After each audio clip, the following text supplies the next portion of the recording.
विशेष करून आपण कालच्या क्लासमध्ये अ, अध्याय 1 आणि वचन 18 पासून पाहत होतो. आणि आपण शिकलो की पाऊल एक नवीन अध्यायाला किंवा एक नवीन विषयाला हात घालत आहे. वचन 18 पासून अध्याय 1 आणि वचन 18 पासून तर अध्याय 3 वचन 20 पर्यंत. आणि तो इतका मोठा संदर्भ आहे, जिथे एक महत्वाचा मुद्दा पॉल जो आहे तो स्पष्ट करत आहे, आणि तो म्हणजे काय? सर्व मानवजात पापी आहे आणि ती कशा प्रकारे देवाच्या गौरवाला उणे पडलेली आहे, ती भ्रष्ट आहे. आणि त्याबद्दल आपल्याला हा जो संदर्भ आहे तो आपल्याला त्याबद्दल मार्गदर्शन करतो. काल आपण बरेच वचन जे आहेत ते समजून घेण्याचा प्रयत्न केलेला आहे. तो जो संदर्भ आहे तो पूर्णपणे आपण संपवू शकलो नाही वेळेअभावी, परंतु जो राहिलेला भाग आहे तो आज आपण पाहणार आहोत. आणि पूर्णपणे आपण त्याला काय म्हणू शकतो, एक वाईट बातमी आपण म्हणू शकतो, आणि जी आपली खरी अवस्था आपल्याला दाखविते. आणि ज्यावेळेस आपण वाईट बातमी समजून घेऊ, त्यावेळेस आपल्याला त्या महान चांगल्या बातमीचं सौंदर्य अधिक प्रखरतेने समजेल, नाही का? आणि मग काल आपण अनेक गोष्टी हाताळल्या, ज्यामध्ये अध्याय 1 मध्ये वचन 18 पासून पुढे तो कशा प्रकारे परराष्ट्रीय लोक पापी आहेत ते तो दाखवतो पाऊल, आणि त्याचा तो खटला तो चालू ठेवतो. आणि मग किती भयंकर अशा भ्रष्टतेमध्ये ते पडलेले आहेत. आणि मग त्यानंतर अध्याय 2 मध्ये तो यहूद्यांकडे येतो आणि तो म्हणतो की तुम्ही सुद्धा त्यातून सुटलेले नाहीयेत, आणि तुम्ही पण कशा प्रकारे पापी आणि भ्रष्ट आहात, भ्रष्ट हृदयाचे आहात. विशेष करून त्याबद्दल तो त्या ठिकाणी बोलतो. आणि मग आपल्याला पाहायला भेटतं की अध्याय 3 मध्ये आपण येतो. आणि अध्याय 3 जो आहे, आतापर्यंत पौल जे काही बोललेलं आहे त्या सर्वांचा तो सारांश देतो. इथं तो पुरावे सादर करतो, आणि पुराव्यानिशी तो जे काही बोललाय नाही का, ते सिद्ध करतो आणि मंडळीला त्याची आठवण करून देतो, नाही का? आणि म्हणूनच आपण तो राहिलेला जो भाग आहे त्याकडे सगळ्यात अगोदर आपण आपलं लक्ष केंद्रित करूया. आपण अध्याय 3 आणि वचन 9 वाचलं होतं. जिथं अगदी सुरुवातच करत असताना पॉल म्हणतो की पहा, तर मग काय आम्ही यहुदी श्रेष्ठ आहोत काय? मुळीच नाही. कारण यहुदी व हेलेनी हे सर्व पापवश आहेत, असा आरोप आम्ही सर्वांवर अगोदरच ठेवला आहे. आता हे एक वचन आपल्यासाठी पार्श्वभूमी तयार करणार आहे. हे वचन एक सारांश देणार आहे त्या पाऊलाच्या पूर्ण त्या संदर्भाचा. आणि हे वचन अगदी स्पष्ट करतं. तर मग काय, ह्या प्रश्नाने तो आता हा जो उतारा आहे, हा जो संदर्भ आहे तो सुरू होताना दिसत आहे. आणि हा जो प्रश्न आहे, तर मग काय, हा प्रश्न खर तर तो यहूद्यांना उद्देशून बोलत आहे एकतर. कारण यहुदी लोक जे होते, मी कालही तुम्हाला सांगितलं आणि आजही सांगतो की जे अगोदर जे रोम मधून बाहेर निघून गेलेले होते ते पुन्हा रोम मध्ये आले. आणि आल्यानंतर त्यांनी पाहिलं की काही परराष्ट्रीय लोकांची सुद्धा या मंडळीत भर पडलेली आहे, आणि हे लोक, यहुदी लोक स्वतःला श्रेष्ठ मानायला लागले त्यांच्यापेक्षा. आणि म्हणून पौल आता त्यांना सुद्धा उद्देशून म्हणतो की मग यहुदी श्रेष्ठ आहेत का? आणि पुढे त्याचं उत्तर तो देतो, मुळीच नाही. का बरं यहुदी श्रेष्ठ नाही? तो म्हणतो अगोदर परराष्ट्रीय श्रेष्ठ नाहीत, हे अगदी स्पष्ट आहेत. मग यहुदी श्रेष्ठ आहेत का? नाही. का बरं? कारण तो म्हणतो सर्व पापवश आहेत. आणि पापवश या शब्दावर आपण विचार केला त्यानंतर, विशेष करून पापवश काय आहे ह्याच शब्दाला घेऊन तो आता पुढे अनेक उतारे वचनातून तो सादर करतो. आणि त्या वचनातून हे दाखवतो की मनुष्य कसा पापवश आहे. आणि मग त्याची सुरुवात तो करत असताना मनुष्याच्या जीवनशैलीपासून तो सुरुवात करतो. आणि मी तुम्हाला कालही सांगितलं, आणि आपण पुन्हा त्याची थोडी उजळणी करत आहोत, की हा जो संदर्भ तो देत आहे, विशेष करून वचन 10 पासून तर वचन 20 पर्यंत, हा संदर्भ तो जुन्या करारातील जे 10 आज्ञा आहे त्यांच्या अनुसारच त्याची मांडणी तो करत आहे. आणि त्यांच्यानुसारच तो हे दाखवत आहे की मनुष्य एकतर यहुदी जो आहे तो कशा प्रकारे नियमशास्त्रानुसारच तो पडलेला आहे. तो नियमशास्त्र तो पालन करू शकत नाही. कारण त्या ज्या नियमशास्त्राचं जे जे छोटं रूप आपण पाहतो नाही का, 10 आज्ञा, त्या आपल्याला पाहायला भेटतं की 2 पाट्यांवर त्या होत्या. आणि आपण शिकलो काल की पहिल्या चार आज्ञा एका पाठीवर आणि दुसऱ्या ज्या होत्या सहा त्या एका पाठीवर होत्या आणि पहिल्या चार आज्ञा देवाबद्दल नाही का, मनुष्याचं देवासोबतचं नातं त्याबद्दलच्या मार्गदर्शन करणाऱ्या होत्या, तर दुसऱ्या एकमेकांसोबतचं नातं नाही का त्याबद्दल त्या बोलणाऱ्या होत्या. आणि तेच लक्षात घेऊन पॉल वचन 9 वचन 10 पासून तर वचन 12 पर्यंत पहिली पाटी तिथं आपण कशी तुटलेलो आहे, देवासोबतचं आपलं नातं कसं तुटलेलं आहे त्याची सुरुवात करत असताना तो म्हणतो की नीतिमान कोणी नाही. नीतिमान कोणी नाही हा शब्द तो घेतो, तो जुन्या करारातील एक संदर्भ उचलतो आणि त्याद्वारे आपल्याला पाहायला भेटतं की तो स्पष्ट करत आहे की देव नीतिमान आहे, तो गौरवी आहे, तो पवित्र देव आहे, त्याच्या समोर उभं राहण्यासाठी कुणीच पात्र नाही. आणि मग काल आपण शिकलो नीतिमान हा जो शब्द आहे तो जीवनशैलीबद्दल आपल्याला मार्गदर्शन करतो. त्यानंतर वचन 11 मध्ये तो म्हणतो समंजस कोणी नाही. समंजस हा शब्द हृदयाबद्दलची आठवण करून देणारा शब्द आहे. आणि मग आपल्याला पाहायला भेटतं वचन 12 मध्ये तो म्हणतो की सर्व बहकले आहेत आणि निरुपयोगी झालेले आहेत. आपण काल शिकलो निरुपयोगी म्हणजे सडलेलं, कुजलेलं नाही का, किंवा भयंकर अशी नाही का ज्याचा वास येत आहे, दुर्गंधी येत आहे, अशा प्रकारचं फळ किंवा अशा प्रकारची कोणतीही वस्तू, अशा प्रकारचं आपली अवस्था आहे. आणि मग ही अवस्था ख्रिस्तविरहित आहे. तो इथं पहिला मुद्दा स्पष्ट करत आहे. आता हा जो दुसरा भाग आहे तिथं आपल्याला वचन 13 पासून पुढे पाहायला भेटतं, जिथं तो काय करत आहे, आता देवासोबतच आपलं नातं तुटलेलं आहेच, परंतु आता एकमेकांसोबत आपलं नातं कसं आहे ते आपल्याला इथं वचन 13 ते 20 मध्ये पाहायला भेटेल. जर आपण बारकाईने हा जर संदर्भ वाचला तर इथं अद्भुत रीतीने पॉल त्याच्याबद्दल सांगत आहे, त्याच्याबद्दलच तो बोलत आहे. विशेष करून वचन 12 आणि त्याचा दुसरा भाग आणि ते वचन 18 पर्यंत आपल्याला त्याबद्दल शिकायला भेटतं. आता विशेष करून वचन 12 त्याचा दुसरा भाग पहा काय सांगतं, की सत्कर्म करणारा असा कोणी नाही, एकही नाही.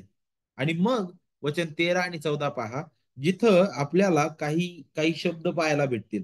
अ, अ, घसा, जीभ आणि ओठ हे तीन शब्द इथं आपल्याला पाहायला भेटतील. आणि या तीन शब्दांद्वारे तो आता पौल जो आहे तो काय करत आहे तर सुरुवात करत आहे. आणि हे तीन जे आपल्या शरीराचे महत्वाचे हे हे एक अवयव आहेत, एक भाग आहे नाही का, घसा, ओठ आणि जीभ, आणि त्यांचं पूर्ण शरीरासाठी एक महत्वाचं स्थान आहे नाही का. आपल्याला माहित आहे जीभ आपल्या शरीरासाठी का गरजेचे आहे, देवाने ते दिलेलं आहे अवयव नाही का आपल्या शरीरामध्ये, ज्याद्वारे आपल्याला चव कळते.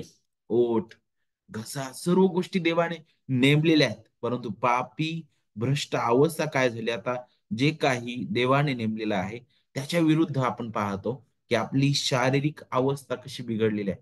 आपलं शरीर सुद्धा त्या पापामुळे प्रभावित झालेलं आहे पूर्णपणे.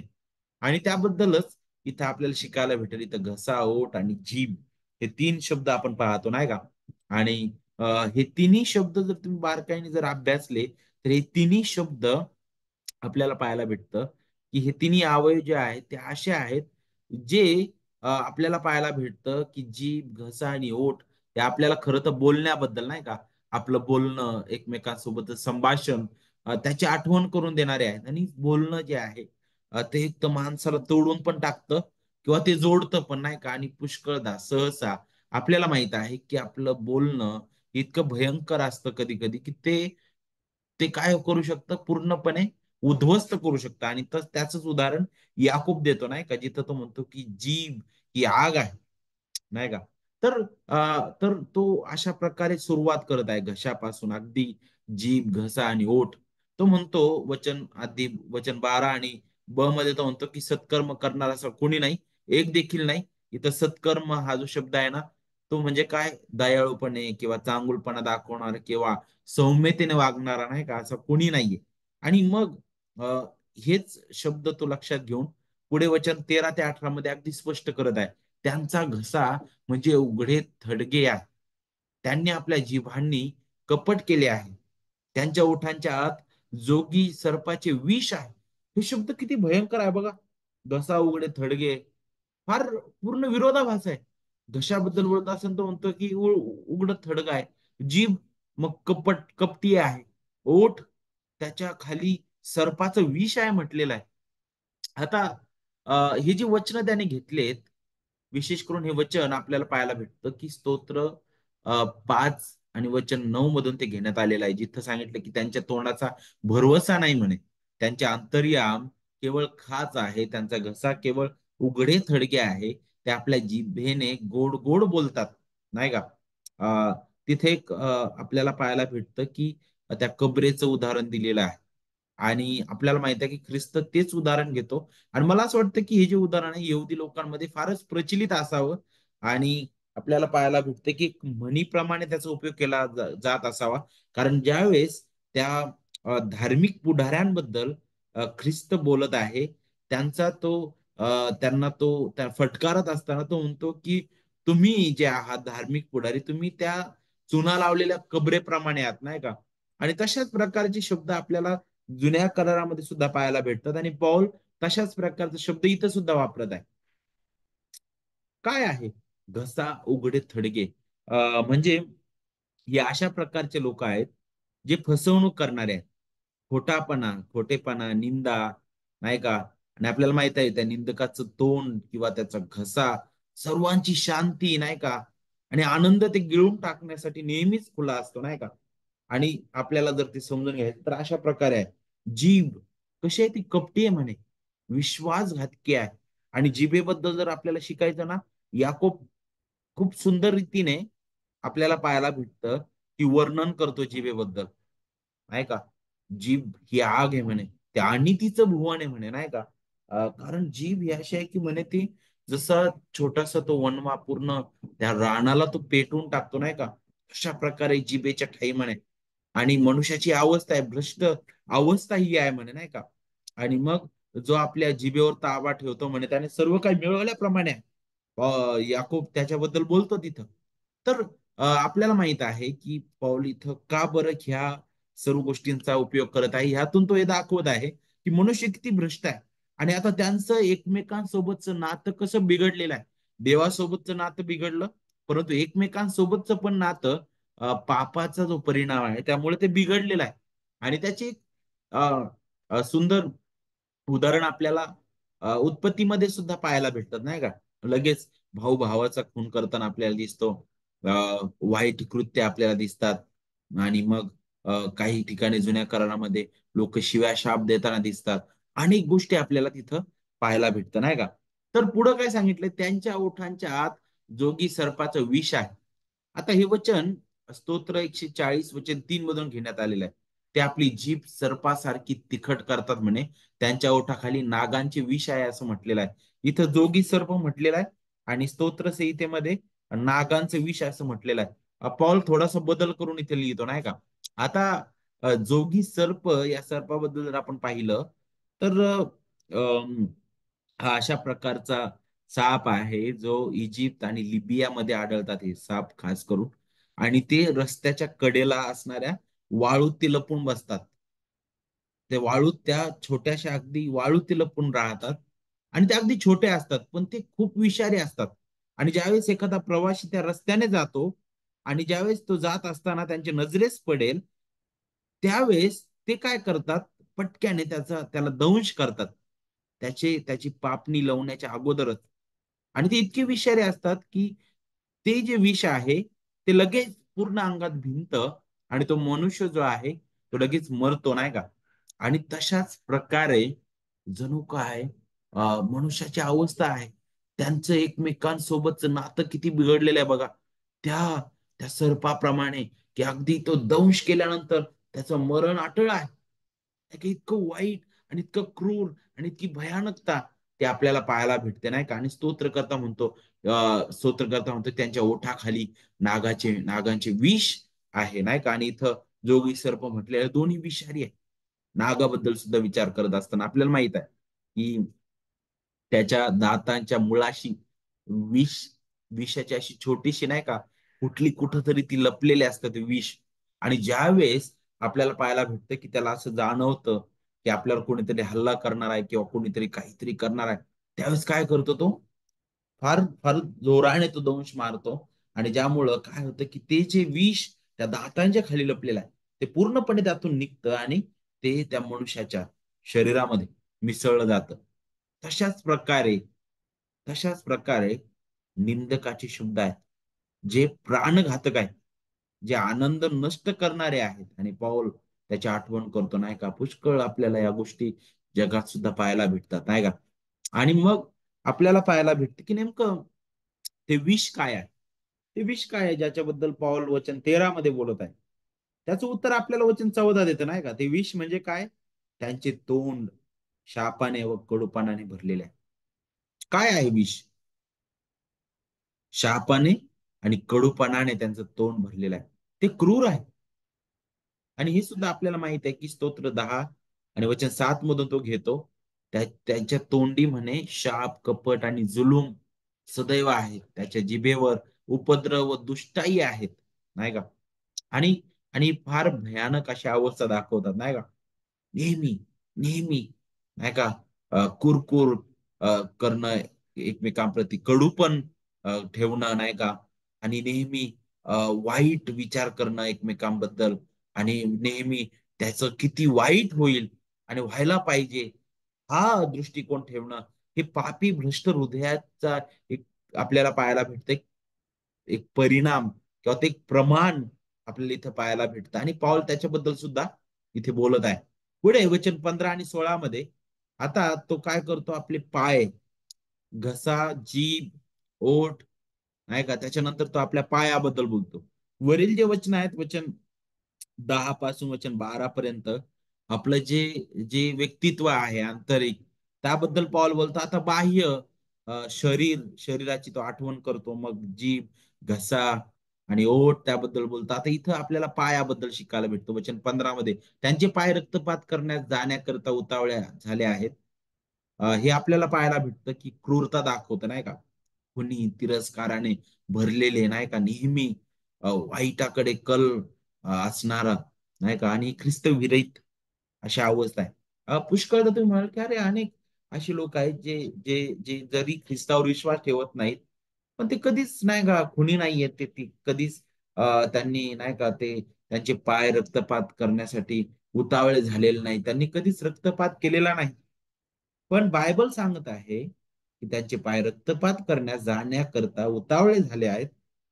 नक्कीच हे प्रत्येक व्यक्तीबद्दल तर तितकंच खरं असायला पाहिजे. बरोबर की नाही. आणि हे आपण कसं समजू शकतो नाही का. कारण धार्मिक पुढारी सुद्धा ह्याच गोष्टी लक्षात ठेवून ते म्हणायचे की आम्ही तर फार धार्मिक आहोत, आम्ही फार नीतिमान आहोत, कारण आम्ही कधी रक्तपात केलेला नाही, आम्ही कधी खून केलेला नाही, आम्ही कधी व्यभिचार केलेला नाही. त्यावेळेस ख्रिस्ताने त्यांना खऱ्या रीतीने याची आठवण करून दिली की प्रत्येक व्यक्ती नियमशास्त्रानुसार खुनी आहे. कशा प्रकारे खुनी आहे बरं?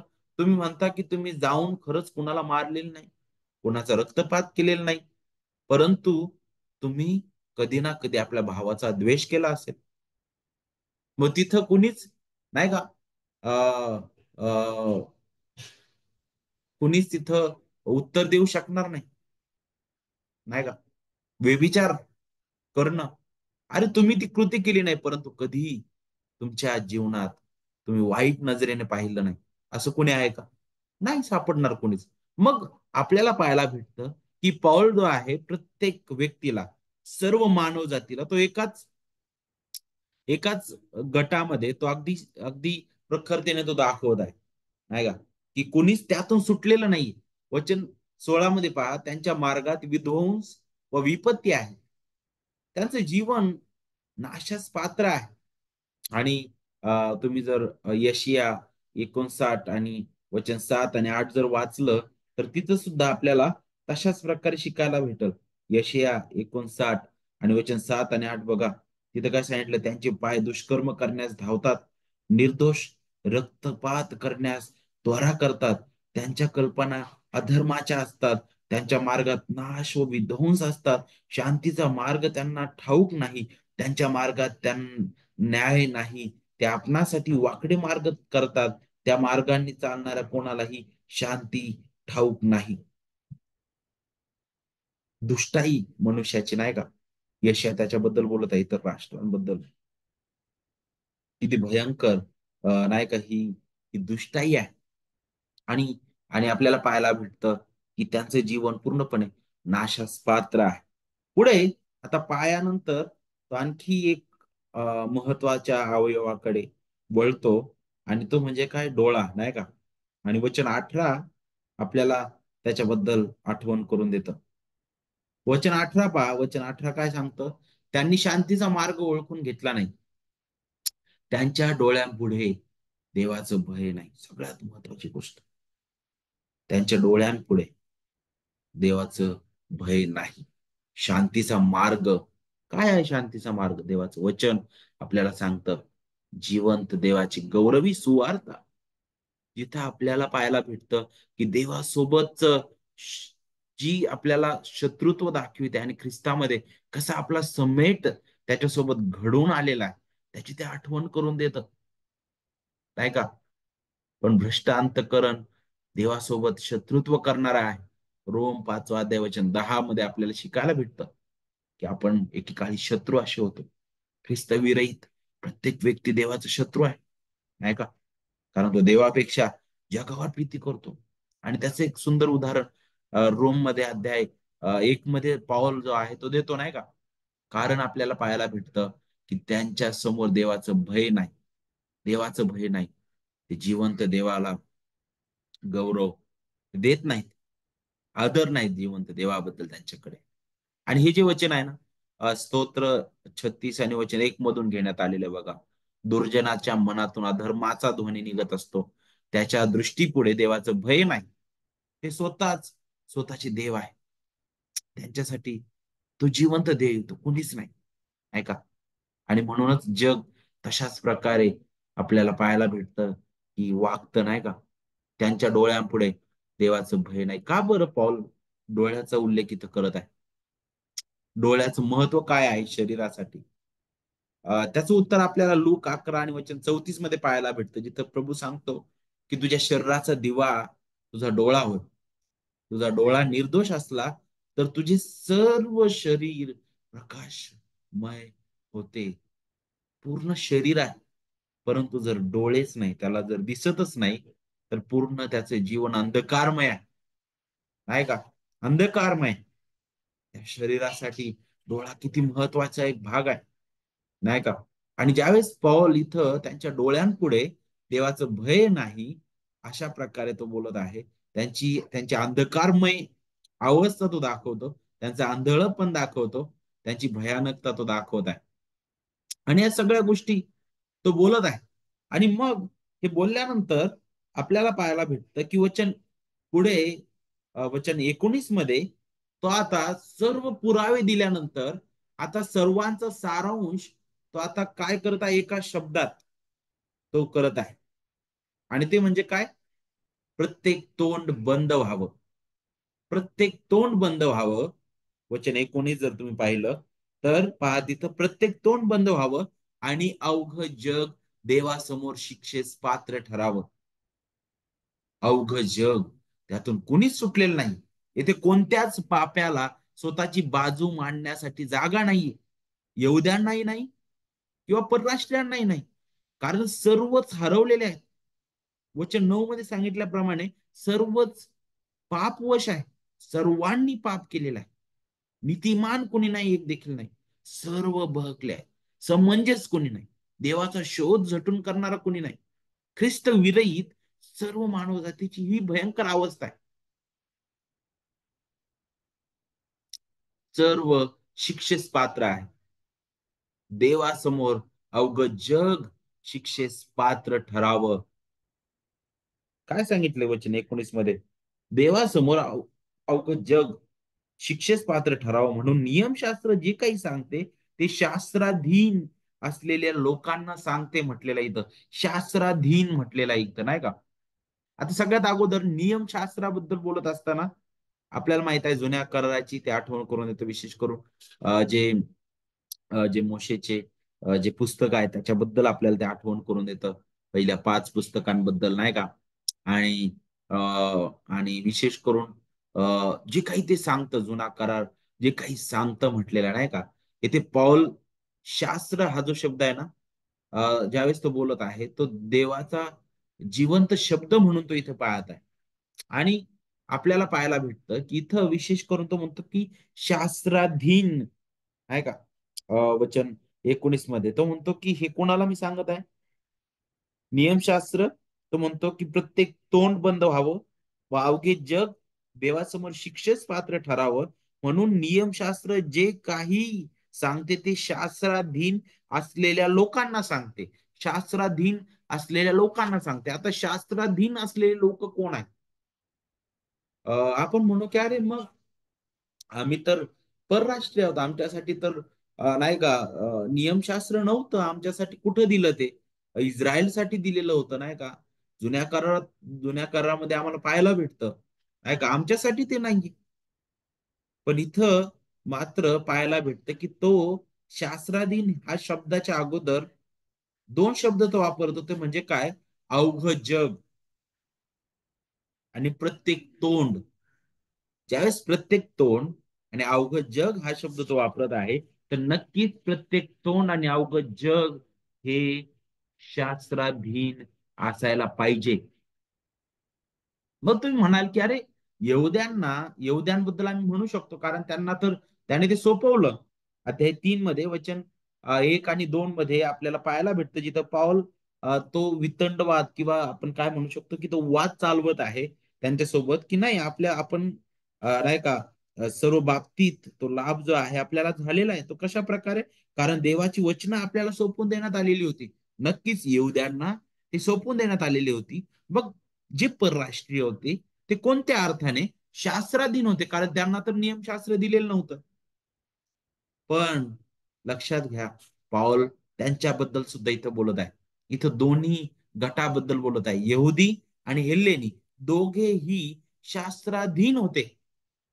आणि शास्त्राधीन असलेल्यांबद्दल तो म्हणतो की इथं सांगण्यात आलेलं आहे, जे शास्त्राधीन आहे नाही का. वचन 19 मध्ये जे शास्त्राधीन आहेत अशा लोकांना ते सांगतं काय, की ते शिक्षेस पात्र आहेत, अगदी शिक्षेस पात्र आहे. मग परराष्ट्रीय जे आहेत ते कशा प्रकारे शास्त्राधीन आहेत?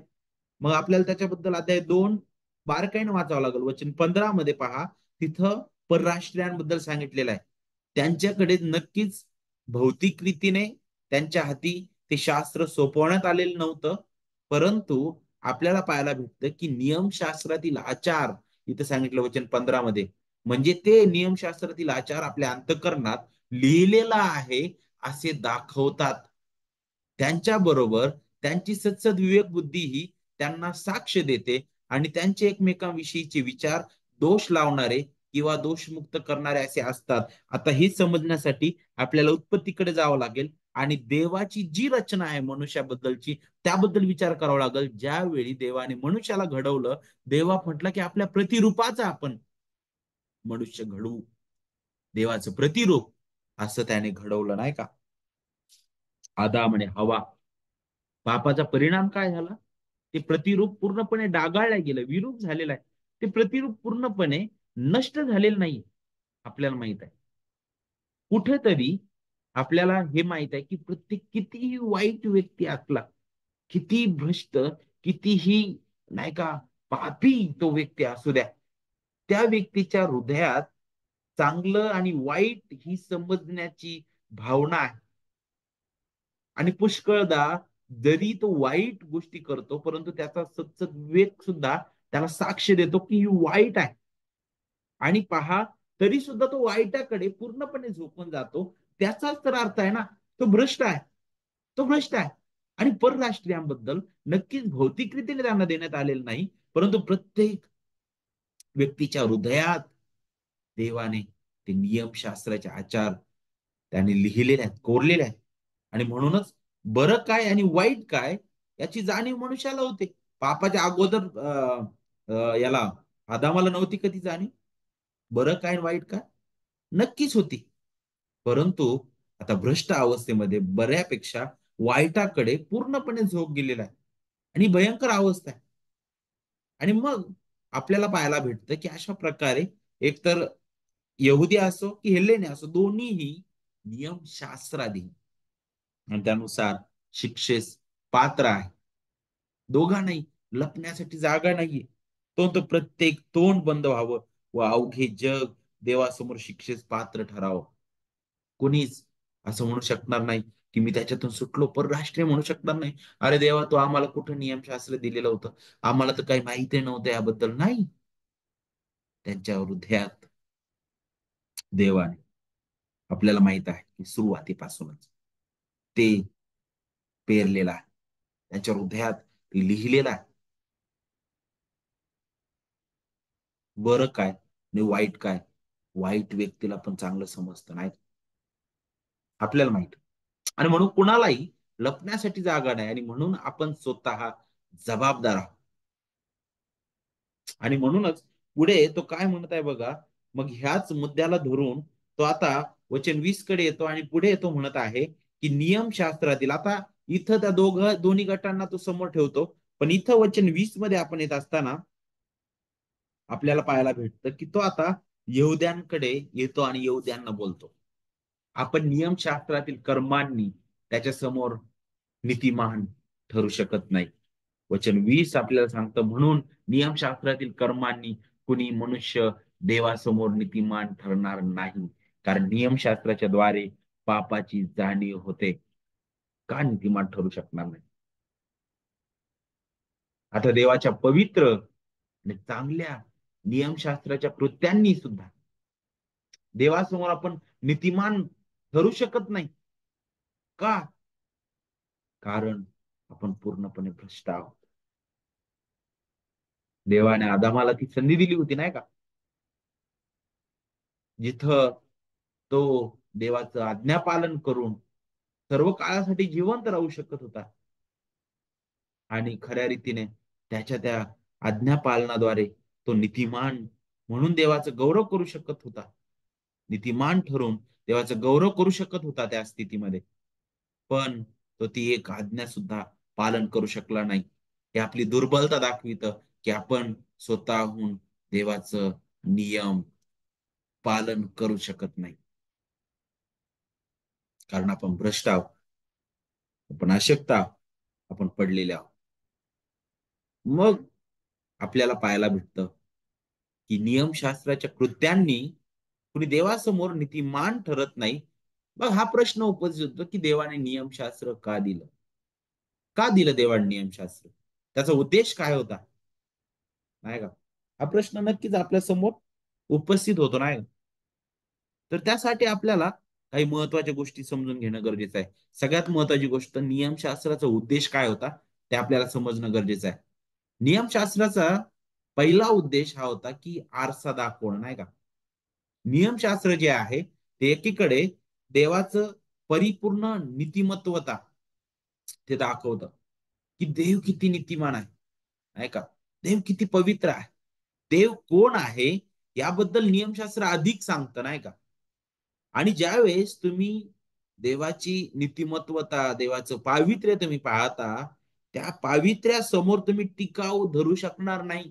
यशयाना यशयाने ज्यावेळेस तो जो तो जो साक्षात्कार किंवा तो जो दृष्टांत त्याने पाहिला मनुष्याच्या पुत्राबद्दल, आपल्या गौरवी प्रभूबद्दल 6व्या अध्यायामध्ये, त्यावेळी तो काय म्हटला बरं? हाय हाय, माझी केवढी दुर्दशा होणार, कारण मी त्या गौरवी देवाला पाहिलं. मी तर अशुद्ध ओठांचा आहे. जितकं देवाची नीतिमत्वता आपण जाणतो, जितकं आपण देवाचं पावित्र्य समजून घेतो, तितकी आपली घाण आपल्याला दिसायला पाहिजे, तितकी आपली वाईट अवस्था आपल्याला दिसायला पाहिजे. आरसा आपल्याला काय दाखवतो? आरसा आपण किती चांगले आहोत हे पाहण्यासाठी आपण आरशाकडे नाही जात, नाही का? तर आपल्यामध्ये काय वाईट दिसतं, नाही का? आपल्या चेहरा कुठं वाईट आहे का, भांग व्यवस्थित आहे की नाही, नाही का? काय वाईट आहे ते शोधून काढतो आपण, नाही का? पवित्र शास्त्र, नियमशास्त्राचा उद्देश तोच आहे की आपली अवस्था आपल्याला दाखवणं, देव कोण आहे आपल्याला दाखविणं. आणि त्याच्याबद्दलच आपल्याला रोमकारास पत्र 7व्या अध्यायामध्ये पाहायला भेटतं, जिथं नियमशास्त्राबद्दल सांगितलंय. पाऊल बोलत असताना तो म्हणतो की मग काय म्हणावं, नियमशास्त्र पाप आहे का? कधीच नाही. तरी पापाची ओळख मला नियमशास्त्र वाचून कशानेच झाली नसती, लोभ धरू नकोस असे नियमशास्त्रात सांगितले नसते, तर मला लोभाचे ज्ञान झाले नसते. आता अगदी साध्या सिंपल भाषेमध्ये, सोप्या भाषेमध्ये पॉल जो आहे तो नियमशास्त्राचा उद्देश उलगडून सांगत आहे. नियमशास्त्र हे मला नीतिमान ठरवण्यासाठी, मला नीतिमान होण्यासाठी ते दिलेलं नव्हतं, तर नियमशास्त्र मला नीतिमानतेची जाणीव करून देण्यासाठी आणि एका परिपूर्ण नीतिमत्वाकडे मला घेऊन जाण्यासाठी दिलेलं आहे. वचन 8 काय सांगतं? पापाने संधी साधून या आज्ञेच्या योगे माझ्यामध्ये सर्व प्रकारचा लोभ निर्माण केला होता, कारण नियमशास्त्र वाचून पाप निर्जीव आहे. म्हणजे काय बरं? पाप निर्जीव आहे म्हणजे याचा अर्थ त्याला काय काय त्याचा विचार नाही अशा प्रकारे आहे का? नाही, बिलकुल नाही. पण नियमशास्त्र जे आहे परखडपणे पापाची जाणीव करून देतं. हे आपला आरसा आहे. आणि आपल्याला पाहायला भेटतं की वचन 12 मध्ये पहा, तरी पण नियमशास्त्र पवित्र आहे आणि आज्ञा पवित्र, यथान्याय व उत्तम आहे. नियमशास्त्र कधीच वाईट नाही, कारण ते पवित्र देवापासून आलेलं आहे. नियमशास्त्र जे आहे ते पवित्र आहे, म्हणूनच त्या पवित्रतेमध्ये आपल्याला नेहमी आपली घाण, आपली अवस्था आणि आपली पापी वृत्ती, आपली वाईट अवस्था त्यामध्ये दिसून येते, नाही का? आणि म्हणूनच आपण पाहतो की मग नियमशास्त्र जे होतं पुढे आपल्याला पाहायला भेटते का दिलं होते. ते आपलं दुर्बल आणि अशक्त पण प्रगट करतं. आणि म्हणून आपल्याला पाहायला भेटते का बालरक्षकाप्रमाणे ते आपल्याला ख्रिस्ताकडे घेऊन जातं, नाही का? गलती 3:19 मध्ये पहा, तर मग नियमशास्त्र कशासाठी? ज्या संतानाला वचन दिले ते येईपर्यंत नियमशास्त्र हे उल्लंघनामुळे लावून देण्यात आले. ते मध्यस्थाच्या हस्ते देवदूतांच्या द्वारे नेमून देण्यात आले. तर मग नियमशास्त्र देवाच्या वचनाविरुद्ध आहे काय? कधीच नाही. कारण जीवन देण्यास समर्थ असे नियमशास्त्र देण्यात आले असते, तर नीतिमत्व खरोखरच नियमशास्त्राने प्राप्त झाले असते. तरी शास्त्राने सर्वांना पापामध्ये कोंडून ठेवले आहे. यात उद्देश हा की विश्वास ठेवणाऱ्यांना येशू ख्रिस्ताच्या विश्वासाने जे अभिवचन आहे ते देण्यात यावे. हा जो विश्वास प्रगट होणार होता तो येण्यापूर्वी त्यासाठी आपण कोंडलेले असता आपल्याला नियमशास्त्राधीन असे रखवालीत ठेवले होते. यावरून आपण विश्वासाने नीतिमान ठरवले जावे, म्हणून नियमशास्त्र आपल्याला ख्रिस्ताकडे पोहोचवणारे बालरक्षक होते. किती स्पष्ट आहे बघा. बालरक्षक. तुम्हाला माहिती आहे का बालरक्षक हा जो शब्द आहे ना, तो अशा प्रकारचा आहे की शाळेत जाण्या अगोदर जे लहान बाळ आहे, नाही का, जे एकदम ज्याला काही समजत नाही, नाही का, बालरक्षकाचं काम काय असतं की त्या बाळाला अ, अयोग्य काय आहे, वाईट काय आहे आणि योग्य काय आहे त्याची जाणीव करून देणं, नाही का. आणि बालरक्षकाचं एकच ध्येय असतं की त्या बाळाला, त्या मुलाला त्या अशा एका ज्ञानापर्यंत येऊन पोहोचवणं जिथं तो खंबीरपणे उभा राहून तो जो जो शिक्षक आहे मूळ तिथं त्याला पोहोचवता येईल. आणि बालरक्षकाचं कामच ते आहे. आणि नियमशास्त्र त्या बालरक्षकाप्रमाणे आहे, जे बोट धरून आपल्याला ख्रिस्ताकडे घेऊन येतं. आपली भयानकता ते आपल्याला दाखवितं. दुसरा उद्देश आपल्याला पाहायला भेटतं का बरं नियमशास्त्र देण्यात आलेलं? वाईटाला आवर घालणं. नियमशास्त्र नीतिमान ठरवण्यासाठी नाही, तर नीतिमत्वाची जाणीव करून देण्यासाठी आहे. ते आपले हृदय बदलू शकत नाही, लक्षात घ्या, कधीच. पण आपल्या हृदयाची अवस्था ते दाखवितं. हे आपण नेहमी समजून घेणं गरजेचं आहे. तिसरा उद्देश काय बरं नियमशास्त्राचा? नियमशास्त्र देवाला काय आवडतं ते प्रगट करतं. नवीन जन्म झालेली देवाची मुले म्हणून देवाला संतोषकारक काय आहे हे ते प्रगट करतं, नाही का. नियमशास्त्र आजही आपल्यासाठी सुद्धा तितकंच लागू होतं. ख्रिस्तामध्ये आपण कृपेने विनामूल्य नीतिमान ठरवण्यात आलेलो आहोत. परंतु आज आपणही त्याद्वारे जगतो आणि आनंदाने ते नियम आपण ऐकतो आणि ते नियम पाळतो आपण, नाही का. ख्रिस्ती विश्वासणारे स्वतः आता देवाच्या नियमशास्त्रात आनंद करतात. आता त्यांच्यासाठी हे ओझे नाहीये, नाही का. तर अगदी हलकं असं ते आहे, कारण ख्रिस्ताचे जू ते आहे आता. आणि जर आपण ख्रिस्तावर प्रीती करतो, तर आपण त्याच्या आज्ञा पालन करणार आहोत आनंदाने. त्याची प्रतीती आपल्याला योहान मध्ये पाहायला भेटते. तर थोडक्यात तिसरा अध्याय जो आहे, वचन वचन 1 पासून 20 पर्यंत, तो सर्व गोष्टींचा तो सारांश देतो. आणि मनुष्य किती फसलेला आहे, किती वाईट दशेत तो पडलेला आहे. तो देवासमोर बिलकुल उभं राहू शकत नाही. प्रत्येक तोंड बंद व्हावं, अवघं जग त्याच्या समोर दोषी ठरावं. आणि ही खरीच अवस्था सर्व मनुष्याची आहे. मग ह्या भयंकर अशा अवस्थेमध्ये यातून बाहेर निघण्यासाठी पर्याय काय आहे? नियमशास्त्र आम्हाला वाचू शकत नाही. आमची कृत्य आम्हाला वाचू शकत नाही, कारण आम्ही चांगली कृत्य करतच नाही. आम्हाला जरी ती चांगली कृत्य वाटत असली तरी ती कृत्य देवासमोर घाणेरड्या चिंधीप्रमाणे आहेत. मग या सगळ्यांमध्ये पर्याय काय आहे? आणि तो पर्याय पौल पुढील वचनांमध्ये देत आहे. वचन 20 आणि त्यातील दुसरा जो भाग आहे, तिथं तो म्हणतो, पहा, ख्रिस्तावरील विश्वासाच्या द्वारे नीतिमत्वाची प्राप्ती होते, नाही का? विशेष करून कारण नियमशास्त्राच्या द्वारे पापाची जाणीव होते, परंतु त्याच्यावर उपाय काय आहे? तर परिपूर्ण नीतिमत्व. आणि ते काय आहे बरं? ख्रिस्त आहे. स्वतः ख्रिस्त आहे. त्याच्याद्वारे नीतिमत्वाची प्राप्ती होते, नाही का? आणि विशेष करून वचन 21 मध्ये पहा, आता तर नियमशास्त्रा व्यतिरिक्त असे जे देवाचे नीतिमत्व ते प्रगट झाले आहे, त्याला नियमशास्त्राची व संदेष्टाची साक्ष आहे. आता या वचनांकडे आपण थोडं बारकाईने लक्ष देऊया. आता पॉल जो आहे, वचन 20 मध्ये न्यायाची घोषणा करतो. तो म्हणतो की कर्मांनी कुणी देवासमोर नीतिमान ठरणार नाही, कारण नियमशास्त्राच्या द्वारे पापाची जाणीव होते. इथं देवाचा न्याय त्याने तो सुरुवात करतो. तर वचन 21 मध्ये लगेच आपल्याला पाहायला भेटतं की लगेच त्याची दुसरी बाजू तो दाखवतो, उपाय तो दाखवितो. तो म्हणतो की नाही, नक्कीच नियमशास्त्र जे आहे ते तुम्हाला नीतिमान ठरवण्यासाठी नाही, नीतिमत्वाची जाणीव देण्यासाठी आहे. ते एका परिपूर्ण नीतिमत्वाकडे घेऊन जाणार आहे. तर मग ते नीतिमत्व काय आहे? ते नीतिमत्व काय आहे आणि ते कसं प्राप्त होऊ शकतं, ते कसं आम्ही स्वीकारू शकतो, त्याचं सुंदर उलगडा तो आपल्याला वचन 21 पासून पुढे देतो. ते नीतिमत्व काय आहे मग? आणि वचन 21 मध्ये तो सुरुवात करत असताना आता तर या शब्दाने सुरुवात करत आहे. आता तर, नाही का?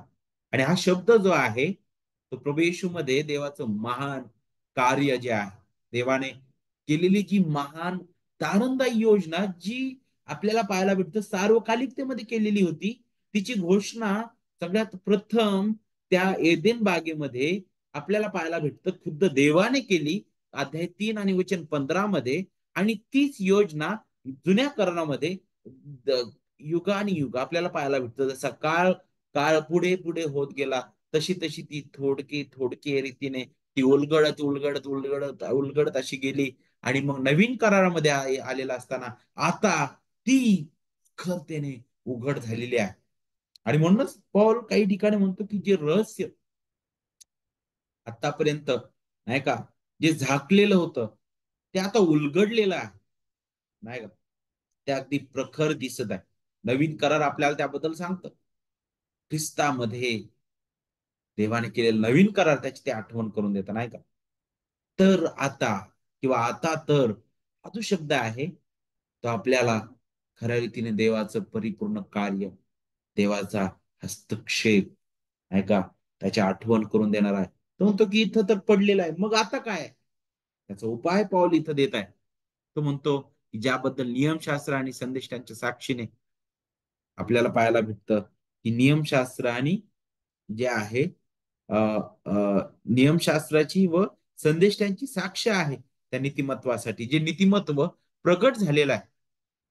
आणि आपल्याला पाहायला भेटतं की अ, ज्याबद्दल नियमशास्त्र आणि संदेष्टाच्या साक्षीने जुन्या करारामध्ये वेळोवेळी ती साक्ष दिलेली आहे, त्याची आठवण करून दिलेली आहे त्या नीतिमत्वाची, नाही का? जिथं कुठेही नाही का ते थांबलेलं नाही, वेळोवेळी त्या नीतिमत्वाची जाणीव करून दिलेली आहे. अगदी त्या एदेन बागेमध्ये सुद्धा देवाने केलेली घोषणा पहा. त्यानंतर आदाम हवेला त्याने दिलेले चर्मवस्त्र, त्याने त्यांची नग्नता झाकली, ती सुद्धा नीतिमत्वतेची जाणीव करून देणारी एक कृती देवाची आपल्याला पाहायला भेटते, नाही का?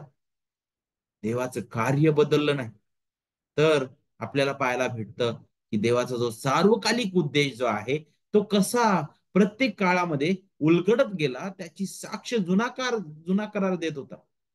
आणि म्हणूनच इथं म्हटलेलं आहे की ते नीतिमत्व, देवाचं नीतिमत्व प्रगट झालेलं आहे, परंतु ते नीतिमत्व नियमशास्त्रा व्यतिरिक्त असं म्हटलेलं आहे. का बरं असं म्हटलेलं आहे नियमशास्त्र व्यतिरिक्त? नियमशास्त्र आपल्याला वाचू शकत नाही, पण हे देवाचं नीतिमत्व जे आहे, जे प्रगट झालेलं आहे, ते आपल्याला नियमशास्त्रा व्यतिरिक्त वाचवित. हे प्रभू येशू ख्रिस्तामध्ये देवाच्या सार्वकालिक तारणाच्या योजनेचा एक सार देणारं वचन आहे. हे तारण आपल्याला पाहायला भेटतं नियमशास्त्राच्या व्यतिरिक्त, जे आपण स्वतःहून स्वप्रयत्नांनी मिळवू शकत नाही, नाही का? जे आपल्या गुणवत्तेवर देखील आपण मिळवू शकत नाही, असं हे तारण आपल्याला पाहायला भेटतं की त्या परिपूर्ण नीतिमत्वामध्ये आहे, त्या ख्रिस्तामध्ये आहे. त्याच्याबद्दल आपल्याला इथे शिकायला भेटतं. आणि म्हणूनच इथं ज्यावेळेस पॉल बोलतो, तो म्हणतो की त्याला नियमशास्त्राची व संदेश त्यांची साक्ष आहे. तो नियमशास्त्राला पूर्णपणे बाजू नाही काढत. तो म्हणतो नियमशास्त्र मग कशासाठी आहे? कशासाठी आहे? जुना करार कशासाठी आहे? तुम्ही म्हणाल की अरे नाही, तिथं काहीच नाही, तर आम्ही त्याचा कशासाठी देवाने दिलेलं होतं? नाही, साक्ष, त्या नीतिमत्वाची साक्ष जुना करार देतो नियमशास्त्राने, आणि संदेश त्यांनी त्या नीतिमत्वाची साक्ष दिलेली आहे. तुम्हाला माहिती आहे का, अमावासच्या वाटेवर ज्यावेळेस ख्रिस्त त्या दोन शिष्यांना भेटला, आणि ज्यावेळेस तो त्यांना स्वतःबद्दल बोलत होता, त्यावेळेस त्याने कुठून स्वतःबद्दल उलगडा केला? तिथं सांगितलेलं आहे नियमशास्त्र, मोशेचं ग्रंथ, स्तोत्र, आणि आपल्याला पाहायला भेटतं की संदेश ते यांमधून त्याने स्वतःबद्दल सांगितलं. नंतर तो शिष्यांना भेटला, तिथं सुद्धा त्याने स्वतःबद्दलचा उलगडा कुठून केलेला आहे? पुन्हा तिथं म्हटलेलं आहे की नियमशास्त्रामध्ये जे लिहिण्यात आलं, स्तोत्रामध्ये जे सांगण्यात आलेलं आहे, आणि संदेश त्यांच्या ग्रंथामध्ये जे सांगण्यात आलेलं आहे, ते पूर्ण व्हावं. ख्रिस्ताने काय सांगितलेलं आहे? मी कोणताही काना किंवा मात्रा रद्द करायला आलो नाही, तर ते मी पूर्ण करायला आलेलो आहे. ख्रिस्त काय म्हटला त्या वधस्तंभावर? त्याचा शेवटचा उद्गार काय होता? आता पूर्ण झालेला आहे. कारण त्या नीतिमत्वाची साक्ष जुना करार देत होता. नियमशास्त्र त्या नीतिमत्वाकडे बोट दाखवत होतं, आणि ते नीतिमत्व प्रगट झालेलं आहे, आणि ते खुद्द ख्रिस्त आहे. आणि पाऊल यातून दाखवत आहे ते नीतिमत्व नवीन नाहीये. ज्या नीतिमत्वाबद्दल पाऊल बोलत होता, ते पाऊलाचा काहीतरी असा शोध नव्हता, नाही का? तर नियमशास्त्र व संदेश त्यांची साक्षीने म्हटलेला आहे. फारच पूर्वी अगदी देवाच्या हृदयात ते होतं, हृदयात, नाही का? हे आपल्याला पवित्र शास्त्राचं एक मोठं चित्र आपल्या समोर ते प्रगट करतं, नाही का? प्रत्येक पुस्तक, जुन्या करारातील प्रत्येक संदेश, त्याने प्रत्येक व्यक्तीने त्या येणाऱ्या नीतिमत्वाची वाट पाहिलेली आहे, येणाऱ्या नीतिमत्वाची वाट दाखवलेली आहे. उत्पत्तीमध्ये 3:15 मध्ये ते स्त्रीचं संतान, आपण 12व्या अध्यायामध्ये येतो, अब्राहमाला देव म्हणतो की तुझ्या संतानाद्वारे, नाही का, मी पृथ्वीवरील सर्व कुळे आशीर्वादित करणार आहे, म्हणजे मी तुझ्यापासून एक मोठं राष्ट्र निर्माण करीन. त्या राष्ट्राकडे आपल्याला घेऊन जातो. त्या राष्ट्रामधून एक वंश देव आपण निवडतो, यहूदा वंश. मग तो एक घराणं दाखवतो, पुढे आपल्याला पाहायला भेटतं दावीद घराणं, नाही का? आणि मग पुढे ही लाईन अगदी स्पष्ट मलाखीपर्यंत आपल्याला घेऊन जाते. आणि मग तिथं आल्यानंतर आपण पाहतो की मत्तईमध्ये येतो, आणि मत्तईमध्ये आल्यानंतर आपल्याला शिकायला भेटतं की तो ख्रिस्त आहे, ख्रिस्त प्रभू आहे. प्रत्येक संदेश त्या नीतिमत्वाबद्दल सांगितलं. ते संतान कोण आहे? यशामध्ये सांगितलं, कुमारिकेच्या द्वारे तू जन्मास येईल. तो अद्भुत मंत्री, समर्थ देव, आहे का, सनातन पिता तो असणार आहे. किती अद्भुत आहे. कुठं तो जन्मास येणार आहे, त्याबद्दल सुद्धा जुन्या करारामध्ये सांगण्यात आलं. वारंवार त्या नीतिमत्वाची चाहूल जुन्या करारामध्ये दिलेली आहे, आणि त्याची पूर्णता इथं आपण पाहतो. नियमशास्त्राने त्या नीतिमत्वाची साक्ष दिली, संदेष्टांनी त्या नीतिमत्वाची साक्ष दिलेली आहे. नियमशास्त्र ओरडून सांगत होतं की नाही, ज्या नीतिमत्वाची देव मागणी करत आहे ते नीतिमत्व तुमच्यामध्ये कुठेच नाहीये. ते नीतिमत्व मी तुम्हाला फक्त दाखवू शकतो आणि ते भविष्यात आहे. संदेष्टांनी ओरडून सांगितलं की तो येणार आहे. आणि त्या सगळ्या संदेष्ट्यांचं मुख आपल्याला एका शेवटच्या संदेष्टामध्ये पाहायला भेटतं. तो म्हणजे बाप्तिस्मा करणारा योहान. आहे का? तो म्हणतो की हा पहा, देवाचं पाप हर जगाचं पाप हरण करणारा देवाचा कोकरा. पाहिलं कशा प्रकारे ख्रिस्तामध्ये सर्व पूर्ण होतं, नाही का? नियमशास्त्रा व्यतिरिक्त. याचा अर्थ असा नाही की देवाचं नीतिमत्व जुन्या कराराच्या व्यतिरिक्त प्रगट झालं. तर हे आपल्याला समजून घेणं गरजेचं आहे की देवाचं नीतिमत्व नियमशास्त्राच्या तत्वा व्यतिरिक्त प्रगट झालेला आहे. याचा अर्थ काय माहिती आहे तुम्हाला?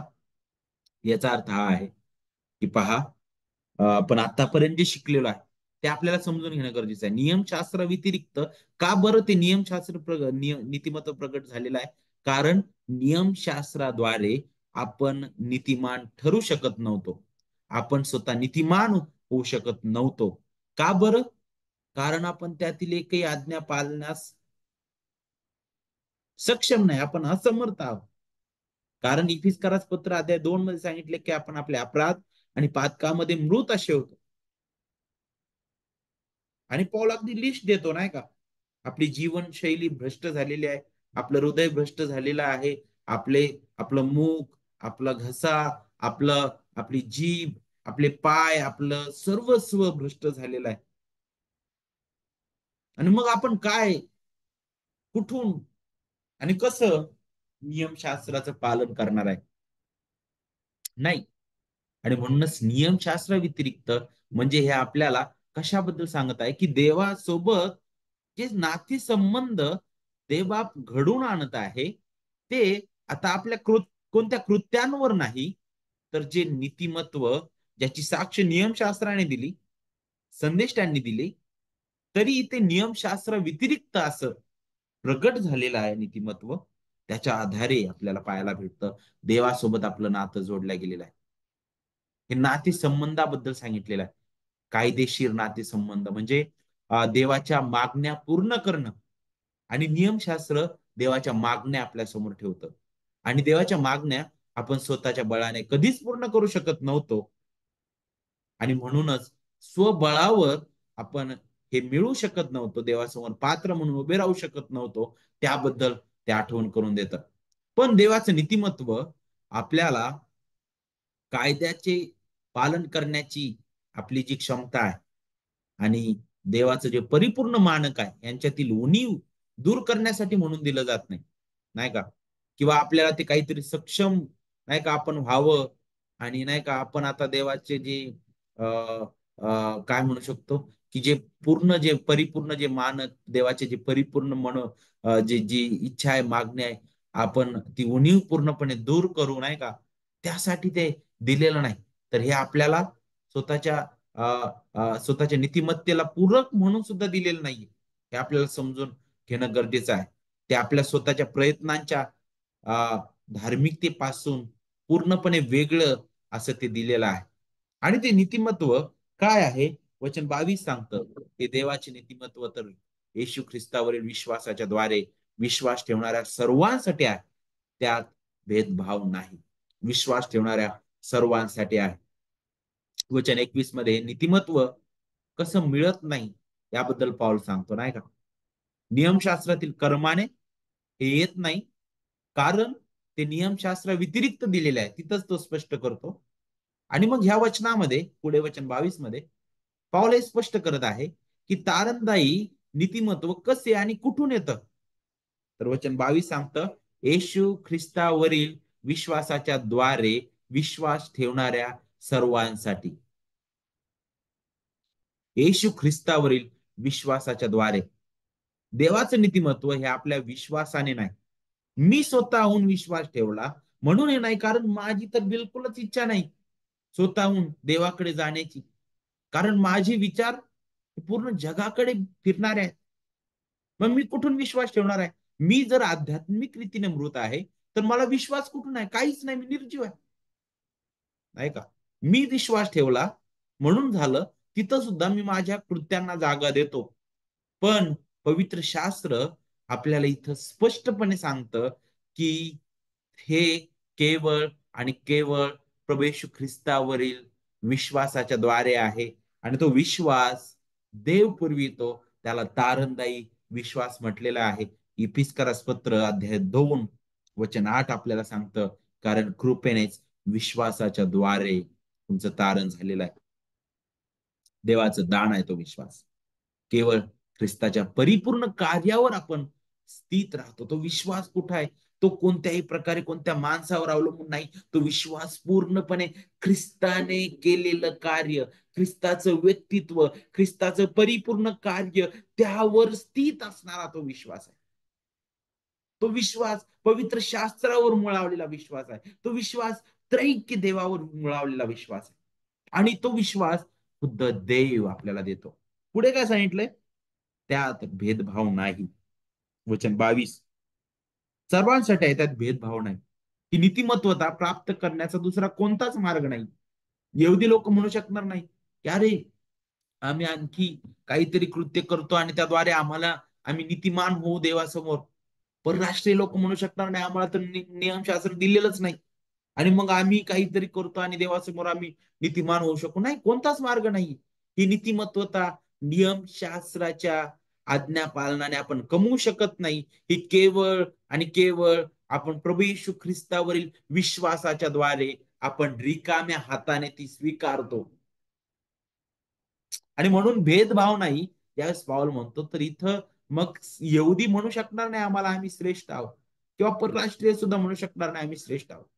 ख्रिस्तामध्ये आपण सर्व कृपेने तारल्या गेलेले, नीतिमान ठरवण्यात आलेले पापी आहोत. वचन 23 काय सांगतं पहा पुढे. कारण का बरं इथं भेदभाव नाही? कारण सर्वांनी पाप केलेला आहे. सर्वांनी पाप केलेलं आहे. ते देवाच्या गौरवाला उणे पडलेले आहे. देवाच्या कृपेने ख्रिस्त येशूने खंडणी भरून प्राप्त केलेल्या मुक्तीच्या द्वारे ते विनामूल्य नीतिमान ठरतात. आता ही प्रक्रिया काय आहे? देवाने नीतिमत्व जे प्रकट झालेलं आहे, आता ते नीतिमत्व एका पापी व्यक्तीच्या जीवनात ते कसे तो बहाल करतो. आणि तो पापी व्यक्ती त्या देवासमोर काही न करता विनामूल्य कसा नीतिमान ठरू शकतो? तिथे एकतर देवाचं न्याय पण राखून ठेवायला पाहिजे. देव पवित्र आहे, नाही का? एकतर मग असा विचार करतील लोक की नाही, अरे देवाने काय केलं बरं, तुमच्या पापांकडे डोळे झाक केले आणि म्हटलं की नाही आता तुम्हाला मी सोडून देतो. नाही, असं नाही, कधीच नाही झालं. देवाने आपल्याला स्वीकारलं, परंतु ते कसं स्वीकारलं? आपल्या कृत्यांबद्दल सर्व किंमत चुकवण्यात आलेली आहे. विनामूल्य नीतिमान ठरतात म्हटलेला आहे. आता पौल जो आहे, जर तुम्ही बारकाईने या शब्दाकडे जर लक्ष दिलं, तर इथं पौल तारणाविषयी जो आहे तो तीन कल्पना तो इथं दाखवितो. तारणाचा विषय शिकवत असताना इथं तीन चित्र तो उभे करतो पौल याच वचनामध्ये. आणि ते तीन चित्र आपल्याला तीन शब्दांद्वारे पाहायला भेटतात. एक तर नीतिमान, कारण इथं तो काय म्हणतोय बघा, देवाच्या कृपेने ख्रिस्त येशूने खंडणी भरून प्राप्त केलेल्या मुक्तीच्या द्वारे ते विनामूल्य नीतिमान ठरतात.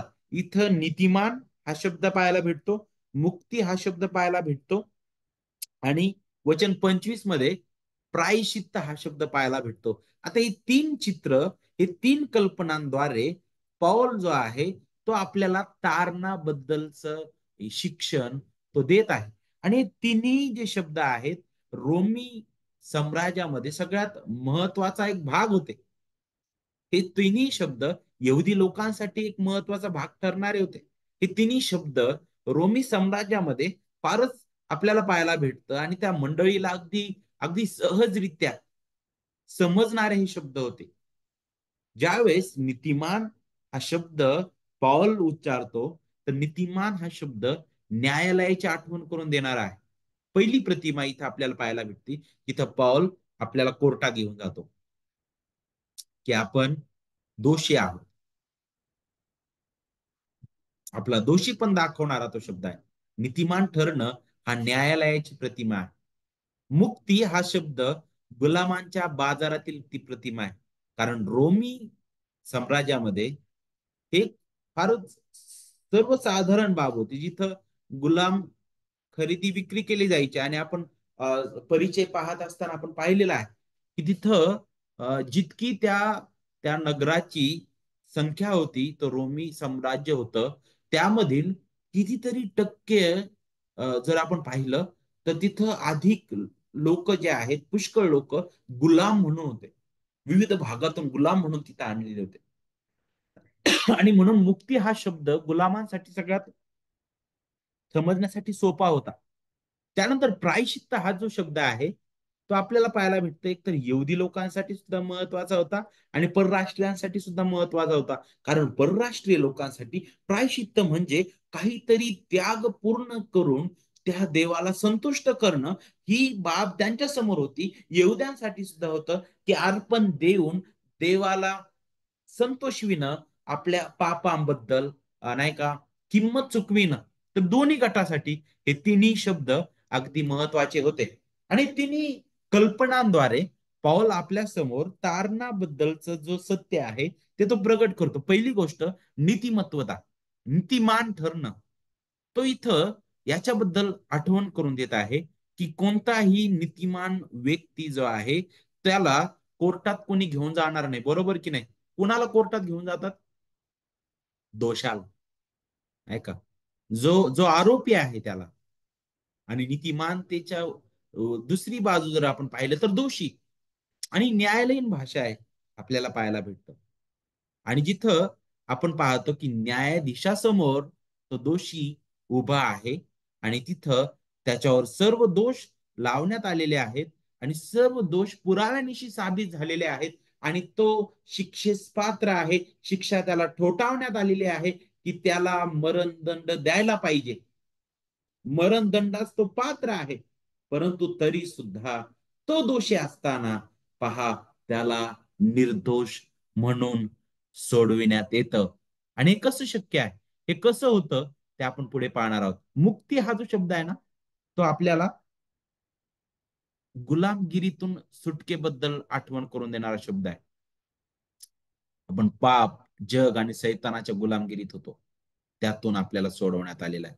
प्रायश्चित्त हा शब्द निर्माणकर्त्याबद्दल आठवण करून देणार आहे.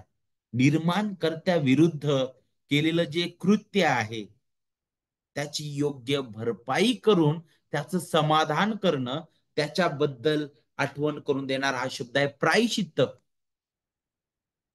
आता पुन्हा हा वचन 23-24 कडे पहा. कारण सर्वांनी पाप केले आहे आणि ते देवाच्या गौरवाला उणे पडले आहे. देवाच्या कृपेने ख्रिस्त येशूने खंडणी भरून प्राप्त केलेल्या मुक्तीच्या द्वारे ते विनामूल्य नीतिमान ठरतात. मॉरिस जे आहेत देवाचे सेवक, ते अशा प्रकारे म्हणतात की एकीकडे तुम्ही वेश्या, लबाड, खुनी, भयंकर दोषी लोक ठेवा आणि दुसरीकडे एक चांगले धार्मिक, जगाच्या दृष्टीने आणि स्वतःला धार्मिक समजणारे आणि धार्मिक जीवन जगणारे लोक ठेवा म्हणे. या दोघांची अवस्था कशी माहितीये का म्हणे? जसा एक व्यक्ती जो आहे तो तळाशी उभा आहे आणि तळाशी उभा राहून तो ते जे वरचे जे तारे आहेत त्यांना स्पर्श करण्याचा तो प्रयत्न करत आहे, परंतु हे अशक्य आहे. आणि दुसरा जो व्यक्ती आहे तो अगदी त्या टेकडीवर उभा आहे, शिखरावर उभा आहे. तो ह्या तळाशी असणाऱ्या व्यक्तीपेक्षा कितीतरी उंच ठिकाणी आहे, तरी सुद्धा तो त्या ठिकाणाहून त्या ताऱ्यांना स्पर्श करू शकत नाही. जर तो स्पर्श करण्याचा प्रयत्न करेल तर तो तिथूनही खाली पडेल. मग ही जी उदाहरणं आहेत, मॉरिस ते उदाहरण घेऊन म्हणतात की कोणीच तिथं देवाच्या प्रमाणित, त्या प्रमाणित मूल्यमापनापर्यंत, देवाच्या त्या मागणीपर्यंत कोणीच उभा राहू शकत नाही. म्हणूनच सर्वांनी पाप केलं आहे आणि ते देवाच्या गौरवाला उणे पडलेले आहे. ज्या स्थितीमध्ये देवाने मनुष्याला घडवलेलं होतं त्या स्थितीमधून तो घसरलेला आहे आणि आता तो पुन्हा तिथं येऊ शकत नाही स्वतःच्या बळाने. आणि म्हणूनच वचन 25 आपल्याला आठवण करून देतं की विनामूल्य. वचन 24 आपल्याला सांगतं की विनामूल्य कृपेने नीतिमान ठरणं, म्हणूनच विनामूल्य हे आहे. हे एक गौरवी देवाचं कार्य आहे, जे आपल्याला वाचवित. देवाच्या गौरवाला उणे पडणं काय आहे? आपण ज्या प्रत्येक मार्गाने कमी पडलेलो आहे, त्याचे वर्णन करणे अशक्य आहे, नाही का?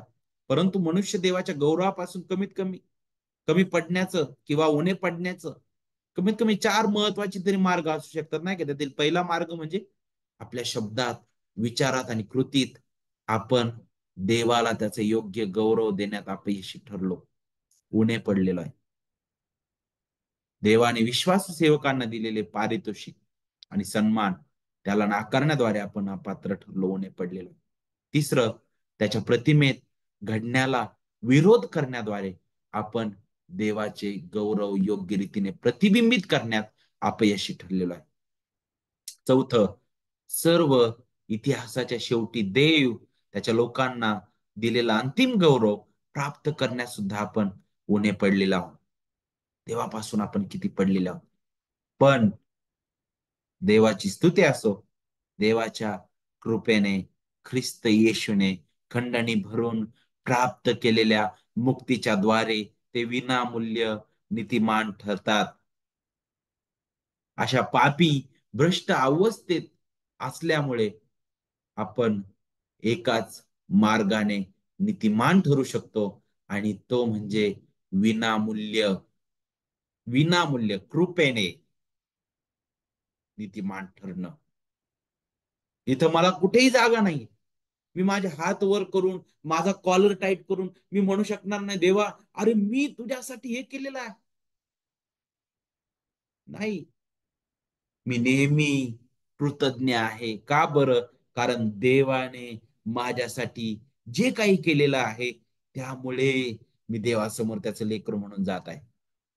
म्हणून मी जे काही करतो,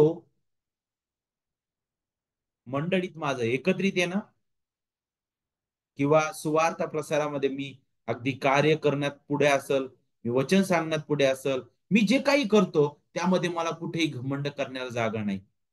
मी ती कृतज्ञता व्यक्त करतो नम्रतेने, कारण ते विनामूल्य देवाचं कार्य आहे. विनामूल्य केलेलं आहे ते. ऐका, आपल्या स्वतःच्या बळाने हे शक्यच नव्हतं, आणि म्हणूनच कृपेने विनामूल्य आपण नीतिमान ठरतो. त्याची अतुलनीय कृपा आम्ही कशास पात्र आहोत याची पर्वा न करता आम्हाला दिलेली ती आहे. कृपा आपल्याला कशाची आठवण करून देतात, की आम्ही ज्याच्यासाठी अपात्र होतो ते त्याने देणं. आम्ही जीवनासाठी अपात्र होतो, आम्ही त्या परिपूर्ण नीतिमत्वासाठी अपात्र होतो, आम्ही त्या देवाचा गौरव करण्यासाठी अपात्र होतो. परंतु पहा, त्याच्या कृपेने विनामूल्य आम्ही नीतिमान ठरवण्यात आलेलो आहे. देव आमच्या कोणत्या कृत्यांकडे पाहत नाही, तर देव त्या गौरवी ख्रिस्ताच्या परिपूर्ण कृत्यांकडे पाहतो, आणि त्याच्याद्वारे तो आपल्याला विनामूल्य नीतिमान ठरवितो. ही देणगी पूर्णपणे त्या देणाऱ्याद्वारे आहे. केवळ देवापासून आहे नीतिमत्व. हे प्रगट झालेलं आहे, आणि त्यानेच हे दिलेलं आहे.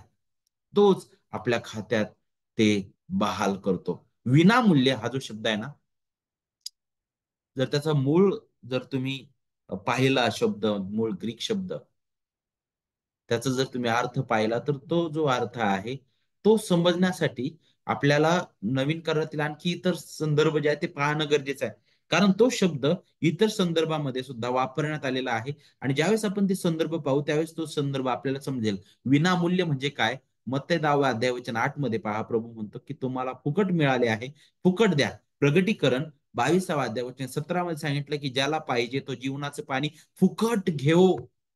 फुकट हा शब्द, जिथं कोणतीही मोल न देता, जिथं आपण अपात्र आहोत, आपण काहीच देऊ शकत नाही, हे अशा प्रकारचा आहे की तो भिकारी जो व्यक्ती आहे, ज्याच्याकडे काहीच नाही, जो काहीच करू शकणार नाही, त्याने कोणत्याही प्रकारचं उपकार केलेलं नाही, त्याने काहीच केलेलं नाही, तरी सुद्धा त्याच्यावर त्याला काहीतरी अनमोल देण्यात येत आहे. तशाच प्रकारे हे आहे, फुकट, विनामूल्य. तो तो आपल्याला आपल्याला आठवण करून देतो. आणि कॅल्विन जे आहे ते अशा प्रकारे म्हणतात त्याच्याबद्दल बोलत असताना, विनामूल्य आणि कृपा या दोन शब्दाबद्दल बोलत असताना ते म्हणतात की हे दोन्ही शब्द जे आहेत ते दाखवतात की सर्व काही केवळ देवाकडून आहे. तारणामध्ये पूर्णपणे देवाचा हात आहे. तारणामध्ये अल्फा आणि ओमेगा हा त्रयिक देव आहे. पित्याने त्या तारणाची योजना केलेली आहे. पुत्राने ते तारण सिद्धीस नेलं आणि पवित्र आत्मा त्या तारणाचा लागूकरण प्रत्येक त्याच्या निवडलेल्या व्यक्तीच्या हृदयात करतो. पूर्ण पुढाकार देवाचा आहे, नाही का? आणि म्हणूनच पुढे सांगितलं, देवाच्या कृपेने ख्रिस्त येशूने खंडणी भरून प्राप्त केलेल्या मुक्तीच्या द्वारे. आता मुक्ती या शब्दाबद्दल आपण विचार करू. या शब्दाचं मूळ जे आहे ना, जर आपण पाहिलं, मी तुम्हाला अगोदरही सांगितलं, पौल हा शब्द का वापरत आहे, कारण रोमी लोकांना फार लवकर समजला असं. आणि जुन्या करारामध्ये ही अगदी सहज गोष्ट होती की ज्यावेळी एखादा राजा त्याच्या सैन्यासोबत एखाद्या दुसऱ्या राष्ट्रावर चाल करून जायचा, त्यावेळी तो काय करायचा, काही युद्ध सैनिकांना कैद करून घेऊन यायचा. आणि मग ज्यांना कैद करून घेऊन गेलेले आहेत त्यांना सोडवण्यासाठी त्या राष्ट्रातील काय करायचे, जे मेन जे पुढारी होते ते काय करायचे, काहीतरी किंमत, काहीतरी रक्कम ते घेऊन जायचे. आणि किंवा ती जी मागणी आहे त्या राजाची, ती मागणी ते पूर्ण करायची, जेणेकरून ते जे कैद करून नेलेले सैनिक आहे त्यांना त्या राजाने सोडून द्यावं, नाही का? आणि खंडणी हा शब्द आपल्याला त्याच्याबद्दल आठवण करून देतो. आणि मग जसजसे दिवस पुढे गेले, हा जो शब्द आहे मुक्ती आणि खंडणी, हा शब्द पुढे गुलामांना, सर्वसाधारण गुलामांना सुद्धा वापरण्यात आला, गुलामांच्या बाबतीत सुद्धा. कारण ज्या लोकांना गुलाम म्हणून विकायचे आणि ज्यांना विकत घेतलं जायचं, त्या गुलामांना सुद्धा त्यातून, त्या गुलामगिरीतून सुटण्यासाठी योग्य ती किंमत चुकवणं गरजेचं होतं. आणि तो शब्द आपल्याला त्याच्याबद्दल आठवण करून देतो. मुक्ती या शब्दाची कल्पना म्हणजे प्रभूने आपल्याला विकत घेतलेलं आहे त्याची ते आठवण करून देतं, नाही का? आणि कसं विकत घेतलं बरं? पैशाने नाही. पैशापेक्षा कितीतरी अद्भुत ते आहे. सोन्याने नाही. सोनं, चांदी, पैसा, जगातील सर्व ऐश्वर तुम्ही एका बाजूला ठेवा, आणि देवाने जे केलेलं कार्य आहे त्याचं मोल ह्या कोणत्याच धनाने आणि कोणत्याच मूल्याने होणार नाही. असं मूल्य ख्रिस्ताने चुकवलेलं आहे. आणि ते मूल्य म्हणजे त्याच स्वतःच अनमोल रक्त त्यांनी सांडलं. आणि म्हणूनच पहिले करिंथ 6 अध्याय वचन 20 मध्ये पाऊल पुढे तेच म्हणत आहे की आपण मोलाने विकत घेतलेले आहोत, म्हणून तुम्ही आपले शरीर व आत्मा जी देवाची आहेत त्याद्वारे देवाचा गौरव करा. आपण स्वतःचे नाहीत म्हणे, आता आपण ख्रिस्ताचे आहोत. तो आपला धनी, तो आपला मालक, तो आपला प्रभू झालेला आहे, कारण त्याने आपल्याला विकत घेतलेला आहे. त्याने स्वतःचं जीवन आपल्यासाठी दिलं. तो आपल्यासाठी जगला. त्याने आपल्यासाठी आपल्या बदली सर्व आज्ञा पालन केलं. तो आपल्यासाठी मरण पावला. त्याने आपल्यासाठी त्याचा अनमोल रक्त सांडलेला आहे. आपला दोष त्याच्यावर लादण्यात आला. त्याचं नीतिमत्व आपल्या खात्यात मांडण्यात आलं. त्याने केलेलं आज्ञापालन आपलं आज्ञापालन आहे, म्हणून आपल्या जागी ते मांडण्यात आलं. जणू काय आपण काही केलंच नव्हतं असं आपल्याला गणण्यात आलं. त्यालाच तर नीतिमान ठरणं म्हटलेलं आहे. त्याच्या रक्ताने विश्वासाच्या द्वारे वचन 25 सांगतं, प्रायश्चित्त होण्यास देवाने त्याला पुढे ठेवलं, यासाठी की पूर्वी झालेल्या पापांची देवाच्या सहनशीलतेने उपेक्षा झाल्यामुळे त्याने आपले नीतिमत्व व्यक्त करावे. म्हणजे आपले नीतिमत्व सांप्रत काळी असे व्यक्त करावे की आपण नीतिमान असावे आणि येशूवर विश्वास ठेवणाऱ्याला नीतिमान ठरवणारे असावे. प्रायश्चित्त होण्यास देवाने त्याला पुढे ठेवलं. प्रभू येशूने त्याच्या मृत्यूद्वारे, त्याच्या रक्ताने आमच्यासाठी बदली अर्पण त्याने दिलेला आहे, प्रायश्चित केलेला आहे. आपला न्याय, आपला दोष त्याच्यावर लादण्यात आला. त्याचं नीतिमत्व आपल्या खात्यात मांडण्यात आलेला आहे. प्रायश्चित्त हा जो शब्द आहे ना, हिलास्टेरियॉन अशा प्रकारचा तो मूळ शब्द आहे. आणि हा शब्द आपल्याला सेप्टुजेंट मध्ये हा जो शब्द आहे ना, तो दयासनासाठी वापरण्यात आलेला शब्द आहे. विशेष करून ज्यावेळेस तुम्ही निवास मंडपाबद्दल विचार करता, तर निवास मंडपामध्ये दोन भाग होते, पवित्र स्थान आणि परमपवित्र स्थान. पवित्र स्थानामध्ये याजक जो आहे तो नेहमी जाऊ शकत होता, परंतु परमपवित्र स्थानामध्ये महायाजक तो फक्त वर्षातून एकाच दिवशी जाऊ शकत होता, आणि तो दिवस म्हणजे प्रायश्चित्ताचा दिवस. आणि त्या परमपवित्र स्थानामध्ये काय होतं बरं? तिथं कराराचा कोश होता. आणि त्या कराराच्या कोशाबद्दल आपण विचार करत असताना आपल्याला पाहायला भेटतं की त्यावर झाकण होतं. झाकण्यासाठी नाही का तो कोश होता, आणि ज्यावर पापाचं प्रायश्चित्त म्हणून त्या यज्ञाचं काय केलं जायचं? रक्त शिंपडलं जायचं. तो याजक काय करायचा?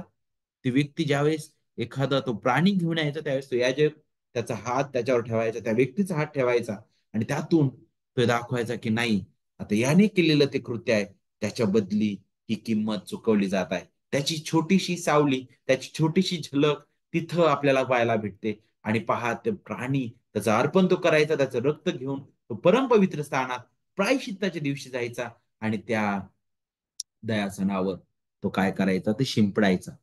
कराराच्या कोशाबद्दल आपण शिकत असताना त्याच्या आत आपल्याला पाहायला भेटतं मनुष्याच्या महान पापाचा पुरावा होता. त्याच्यामध्ये आपल्याला दोन पाट्या पाहायला भेटतात. तिथं आपल्याला मानना पाहायला भेटतो नाही का? त्या कराराच्या कोशामध्ये काय काय होतं? 10 आज्ञाच्या दोन पाट्या होत्या. त्याच्यामध्ये आपल्याला मानना होता. तिथं आपल्याला अहरोनाची जी अंकुरलेली काठी होती, आणि त्या झाकून ठेवण्यात आलेलं होतं. हे चित्र काय दाखवत होतं माहितीये का?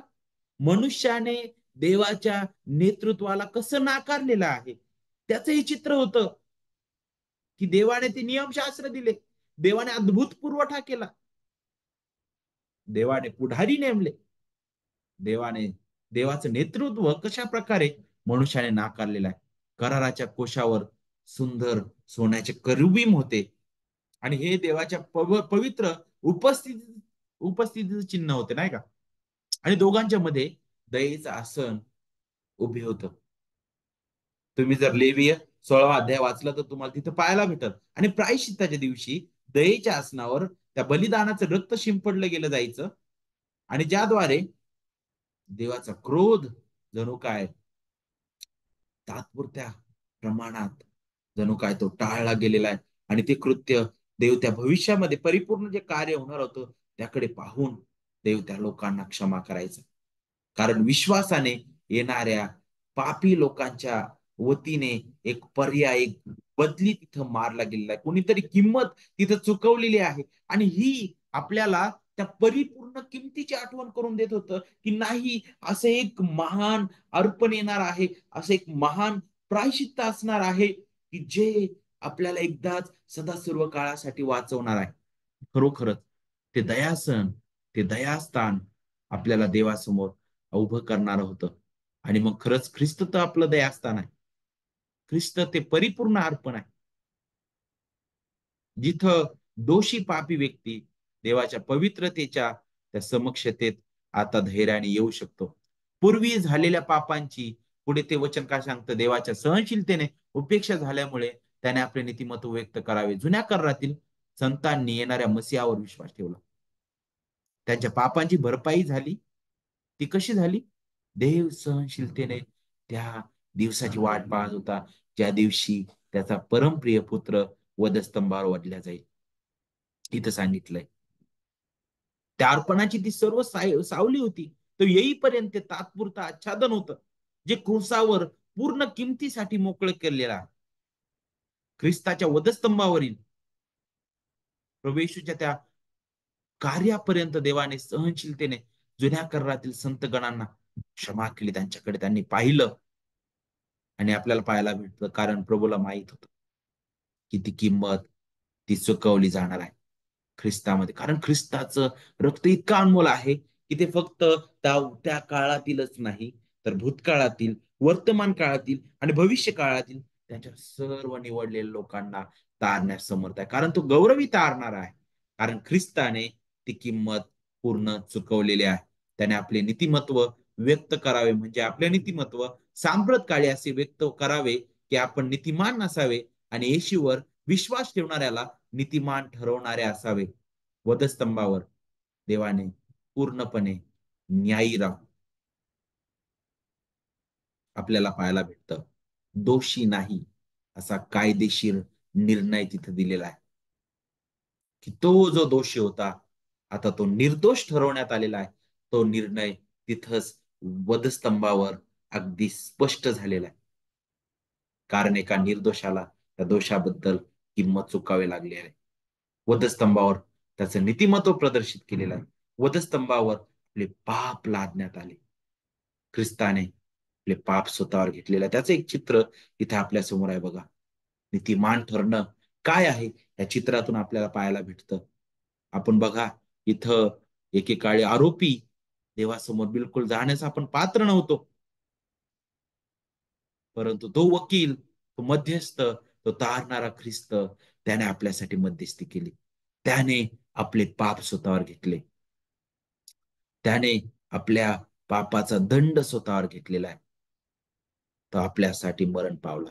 आपल्यासाठी त्याने आपलं अनमोल रक्त सांडलं. तो निर्दोष, निष्कलंक असा देवाचा कोकरा आपल्यासाठी वधला गेला.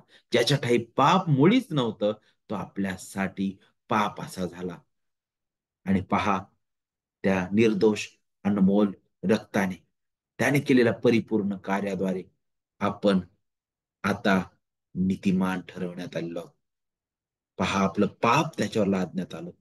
त्याचं नीतिमत्व आपल्या खात्यात बहाल करण्यात आलेलं आहे. आणि आपण केवळ विश्वासाच्या द्वारे स्वीकारतो. किती अद्भुत हे आहे. आणि म्हणूनच पुढे आपल्याला पाहायला भेटतं, की आपल्याला स्तवर घमंड करण्यासाठी कोठे जागा नाही. वचन 27 काय सांगतं? तर मग हुशारकी मारणं कोठे? ती बाहेरच्या बाहेर राहून गेली. कोणत्या प्रकारच्या नियमाने? कर्माच्या काय नाही, तर विश्वासाच्या नियमाने. देवाचे प्रिय लेकरांनो, कोणत्याही प्रकारे आपल्याकडे जागा नाही आपल्याला स्वतःला पुढे करण्यासाठी किंवा स्वतःवर नाही का विसंबून राहण्यासाठी.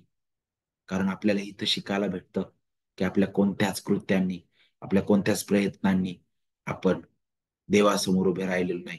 केवळ ख्रिस्ताच्या परिपूर्ण कार्याद्वारे घडलेला आहे. हे केवळ देवाच्या कृपेने आहे.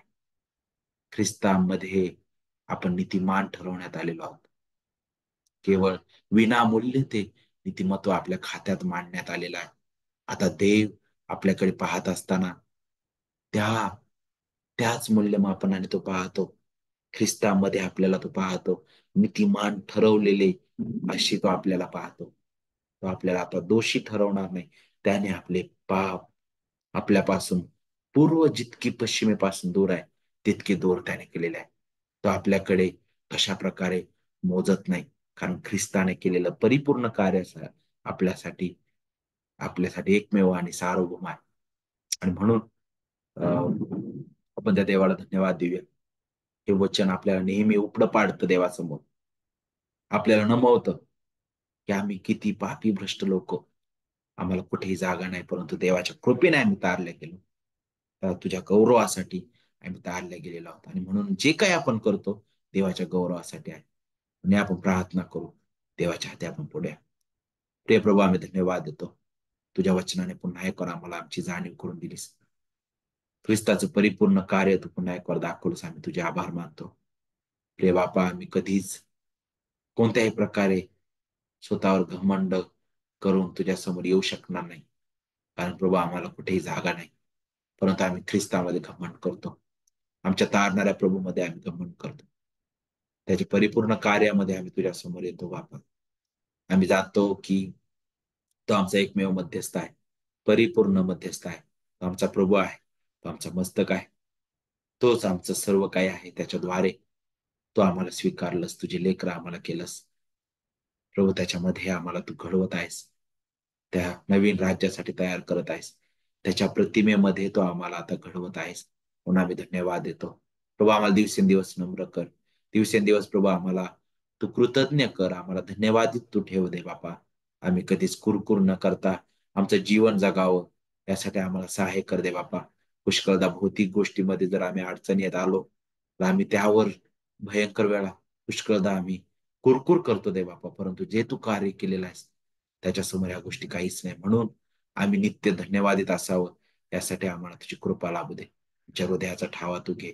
जे अजूनही तुझ्यापासून दूर आहे त्याच्या हृदयावर पवित्र आत्मा तुझं महान छाप तू पाड, तुझ्या सत्य सुवार्तेने त्यांची म्हण तू बदल, आणि दे बापा तुझं गौरव होते. आम्ही आहोत तशी तुझ्या हाती पडतो. धन्यवाद देतो आमच्या गौरवित त्रयिक देवा, तुमच्या परिपूर्ण कार्याबद्दल, तुझ्या पवित्र वचनाबद्दल, या वेळेबद्दल.